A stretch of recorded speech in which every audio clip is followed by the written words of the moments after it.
Hi friends, welcome back to Swapna's kitchen. ఈరోజు కాకరకాయ fry చేదు లేకుండా చాలా రుచిగా ఎలా చేసుకోవాలో చూపిస్తున్నాను. కాకరకాయ చేదు తగ్గాలంటే ఈ చిన్న టిప్ పాటిస్తే కాకరకాయ ఫ్రై చాలా రుచిగా వస్తుంది.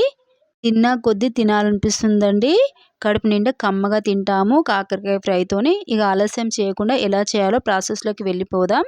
చూడండి ఫ్రెండ్స్, ఇలా కాకరకాయలు శుభ్రంగా క్లీన్గా కడిగి ఇలా ముక్కలుగా కట్ చేసి పెట్టుకున్నానండి.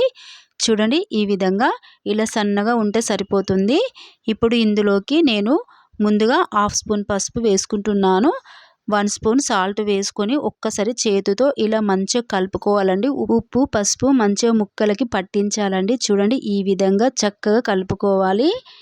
ఇలా కలుపుకుంటే చేదు ఉండదండి. ఇప్పుడు ఇలా కలుపుకొని ఒక 10 నిమిషాల పాటు మూత పెట్టి పక్కకు పెట్టుకుందాం. 10 నిమిషాల తర్వాత చూద్దామండి.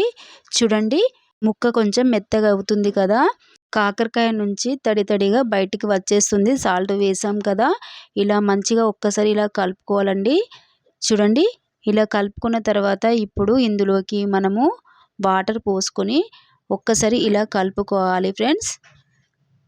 ఒక 2 సార్లు శుభ్రంగా కడగాలండి. ఫ్రెండ్స్, మన ఛానల్ని ఫస్ట్ టైం చూస్తున్నారా?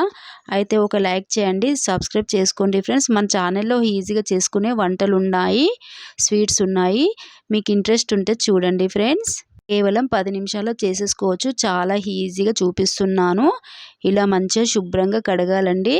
రెండోసారి కూడా మంచిగా ఫ్రెష్ వాటర్ పోసుకొని ఇలా క్లీన్గా కడిగేసి ఒక ప్లేట్లో వేసుకుందాం.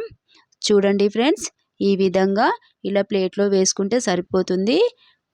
మంచిగా క్లీన్ అయిపోయింది. చేదు కూడా చాలా తగ్గిపోతుందండి. మనం తినేటప్పుడు చేదుగా ఉండదండి, చాలా టేస్టీగా అనిపిస్తుంది. ఇప్పుడు స్టవ్ పైన కడాయి పెట్టుకొని 2 స్పూన్స్ ఆయిల్ వేసుకున్నాను. నేను ఇక్కడ వెల్లిపాయలు వేస్తున్నానండి, ఆవాలు జీలకర్ర వేయట్లేను. ఇలా కొంచెం వెల్లిపాయలు వేగిన తర్వాత 2 ఉల్లిపాయలు ఇలా కట్ చేసుకొని వేసుకొని ఇలా కలుపుకోవాలి కాసేపు. ఇవి 80% ఉడికించుకోవాలండి ఆనియన్ ముక్కలు. చూడండి ఫ్రెండ్స్, ఇలా 18% ఉడికిన తర్వాత ఇప్పుడు మరొకసారి ఇలా కలుపుకుందాం. ఇలా కలుపుకున్న తర్వాత ఇప్పుడు మనము కట్ చేసి పెట్టుకున్న కాకరకాయ ముక్కలు ఉన్నాయి కదా ఫ్రెండ్స్, అవి వేసేసుకుందాం. ఆనియన్స్ చాలా ఉడకాల్సిన అవసరం లేదండి. ఇప్పుడు కాకరకాయ ముక్కలు వేసుకొని మంచిగా కలుపుకుందాం. చూడండి, ఈ విధంగా ఆనియన్ ముక్కల్లో మంచిగా కాకరకాయలు ఇలా మంచిగా కలుపుకొని మూత పెట్టి మధ్య మధ్యలో కలుపుకుంటూ ఉడికించుకోవాలండి. చూడండి, స్టవ్ సిమ్లో పెట్టి చేసుకుంటున్నాను, అప్పుడే టేస్ట్ చాలా బాగుంటుంది ఫ్రెండ్స్. చూడండి, చక్కగా ఉడికిపోయింది కాకరకాయ ముక్కలన్నీ. చూడండి, ఈ విధంగా ఉడికితే సరిపోతుంది. ఇప్పుడు మనం ఇందులోకి రుచికి సరిపడా సాల్ట్ వేసుకోవాలండి. నేనైతే 2 స్పూన్స్ కారం వేసుకుంటున్నాను. 1/2 కేజీ కాకరకాయలకి 2 స్పూన్స్ కారం, రుచికి సరిపడా సాల్ట్, 1 స్పూన్ ధనియాల పౌడర్, పసుపు వేసి మంచిగా కలుపుకుంటున్నాను.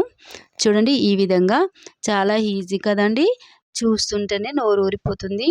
చాలా అంటే చాలా రుచిగా ఉంటుంది. ట్రై చేయండి ఫ్రెండ్స్. ఇందులో నేను కొత్తిమీర వేయట్లేను. ఇలా చేసుకుంటేనే కాకరకాయ ఫ్రై చాలా బాగుంటుంది. అంతేనండి, ఎంతో రుచికరమైన కాకరకాయ ఫ్రై రెడీ అయిపోయింది. ఫ్రెండ్స్, ఈ వీడియో మీకు నచ్చితే లైక్ చేయండి, సబ్స్క్రైబ్ చేయండి. మన ఛానల్లో ఈజీగా చేసుకునే వంటలు ఉన్నాయి. మరొక మంచి రెసిపీతో కలుద్దాం. Bye friends, thank you for watching.